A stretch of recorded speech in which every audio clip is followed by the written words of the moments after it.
আওয়ামী লীগের সভাপতি শেখ হাসিনার ব্যক্তিগত বাসভবন, সুধা সদন, স্বরাষ্ট্রমন্ত্রী আসাদুজ্জামান খান কামালের বাসাসহ ঢাকা ও ঢাকার বাইরে অন্তত ৪০ এমপির বাসায় হামলা ও ভাঙচুর হয়েছে।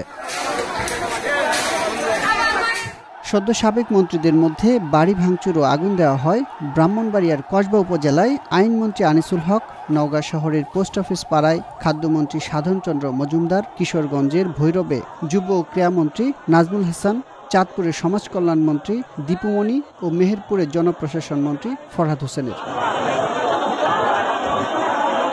সদ্য সাবেক প্রতিমন্ত্রীদের মধ্যে নাটোরের সিংড়া উপজেলা সদরের গোডাউন পাড়ায় জোনায়েদ আহমেদ পলকের বাড়িতে আগুন, রাজশাহী পটিয়ায় সমবায় প্রতিমন্ত্রী আব্দুল ওয়াদুদ দারার বাড়িতে হামলা করে আগুন ও খাগড়াছড়িতে পার্বত্য চট্টগ্রাম বিষয়ক সাবেক প্রতিমন্ত্রী কুজেন্দ্র লাল ত্রিপুরার বাসভবনেও হামলা হয়।